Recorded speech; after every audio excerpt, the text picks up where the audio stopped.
Cabinet mission کی تجاویز کو کس جماعت نے ماننے سے انکار کیا تھا اور کون سی ایسی مسلم شخصیت ہے جو پہلے وزیر خزانہ مقرر ہوئے؟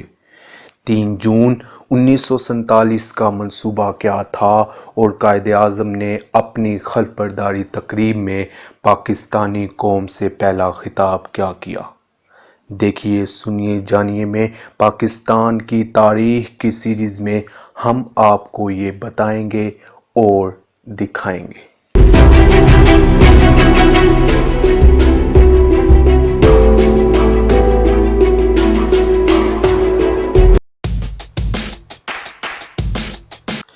24 مارچ 1946 کو کیبنٹ مشن دہلی پہنچا اور کانگریس اور آل انڈیا مسلم لیگ کے رہنماؤں سے ملاقات کی۔ کیبنٹ مشن کی تجاویز آل انڈیا مسلم لیگ نے منظور کر لیا، لیکن کانگریس نے کچھ تجاویز سے اتفاق نہ کیا۔ حکومت برطانیہ نے کانگریس کو عبوری حکومت میں شامل ہونے کی دعوت دی، لیکن وائسرائے کو جلد ہی احساس ہوا کہ مسلم لیگ کے بغیر عبوری حکومت نہیں چل سکے گی۔ چنانچہ مسلم لیگ کو بھی عبوری حکومت میں شمولیت کی دعوت دی گئی، جسے قومی مفاد کے تحت آل انڈیا مسلم لیگ نے قبول کر لیا اور لیاقت علی خان پہلے مسلمان وزیر خزانہ مقرر ہوئے۔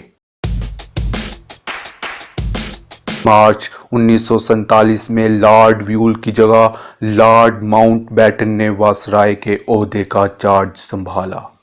لارڈ ماؤنٹ بیٹن نے کانگریس اور آل انڈیا مسلم لیگ سے مذاکرات کے بعد تقسیم ہند کا ایک منصوبہ تیار کیا اور حکومت برطانیہ کی منظوری کے بعد 3 جون 1947 کو اس کا اعلان کر دیا گیا، جس کے تحت 15 اگست 1947 تک اقتدار کی منتقلی کا اعلان کر دیا گیا۔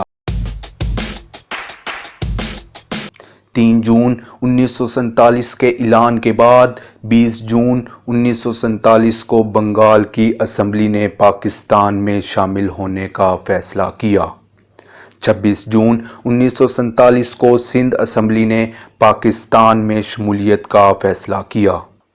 29 جون 1947 کو بلوچستان کے شاہی جرگے نے متفقہ طور پر پاکستان کا حصہ بننے کا فیصلہ کیا۔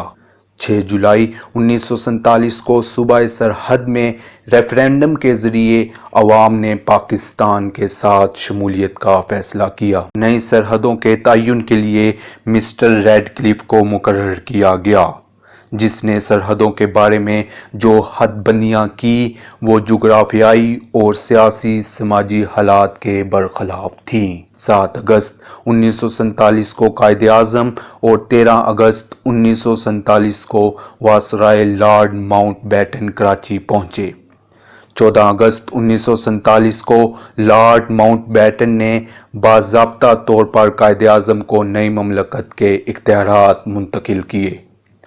قائد اعظم پاکستان کے پہلے گورنر بنے، جبکہ لیاقت علی خان پہلے وزیر اعظم مقرر ہوئے۔ 15 اگست 1947 کو خلف برداری کی تقریب میں قائد اعظم نے پاکستانی قوم کے نام اپنے پہلے خطاب میں کہا کہ میرے عزیز ہم وطنوں، اس نئی مملکت کے وجود میں آ جانے سے پاکستان کے باشندوں پر بہت بڑی ذمہ داریاں عائد ہوتی ہیں۔